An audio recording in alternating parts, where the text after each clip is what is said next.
Hello, everyone. This is Professor Hill. This is a short video for our class, Introduction to Ethics Philosophy 2306 here at St. Philip's College for the first summer session of 2023. And today is Sunday. Yes, it's Sunday, the 18th of June, 2023. And the reason I'm at work doing this is because this is a short, condensed class. It's only 5 weeks long. This is the end of week number 2. We have essays due tonight. That's right. Tonight at midnight, Sunday night, is when your essays due. And then tomorrow, we'll start it all over again. Week 3 begins tomorrow.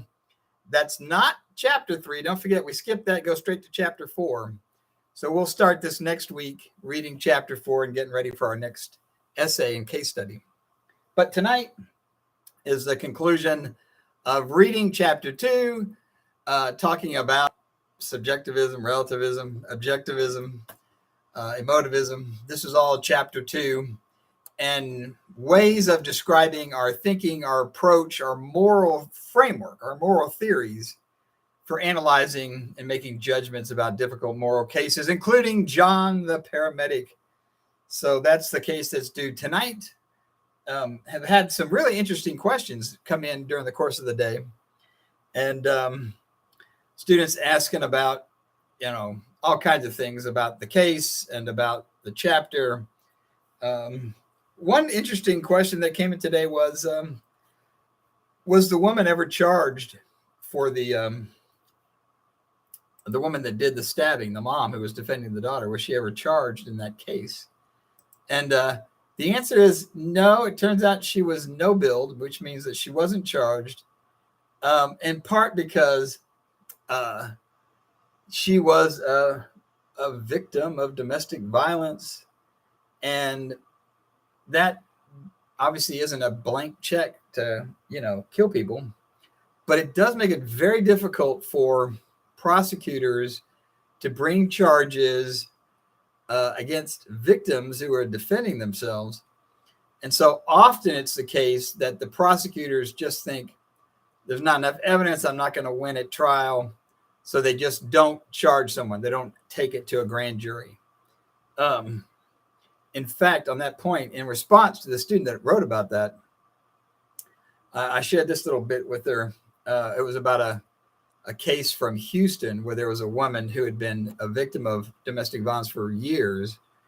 And she ended up getting in a fight with her husband, and he had a knife, but she, in wrestling with him, gets the knife away from him, stabs him, and kills him. Now, that might be enough to bring charges, because in theory, what you're supposed to do is just get to a position where you're not in danger anymore. So if you get the knife, the other person doesn't have a knife, then you're kind of in control of that situation, meaning you can at least escape away. Your obligation is to get away. And so, but in this case, they also take into account, this is interesting, the gender, size, age of the attackers, the discrepancy in terms of threat and risk involved. So if you're, anyway, in this particular case, the one from Houston I was talking about, the reason that they actually did bring charges against her and it went to trial is that she stabbed her husband 89 times and then set the house on fire. Okay. So, anyway, it's a terrible case.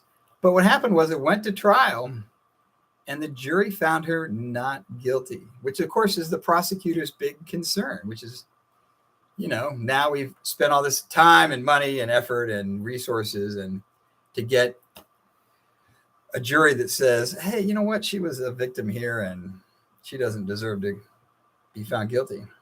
And in fact, and this is the thing that I said to the student that asked about this particular thing, it says, in fact, self-defense cases often don't even go to trial in Texas, where prosecutors may drop an assault charge under certain conditions. In 2015, for example, Texas recorded 45 self-defense shootings, but only 2 of them led to charges against the assailant. So you see that it's a common thing where prosecutors just aren't going to even take the risk and bring the charges. Yeah. Anyway, I sent a link to the student that asked about it. Maybe I'll just post that into the link with today's video. Anyway, the message of the day is it's Sunday. Get those essays in. I'll be checking even until late in case people have last minute questions or any problems uploading their essays. So you can always reach me through Canvas or, call me, send me a text. Just want to make sure you can always reach me.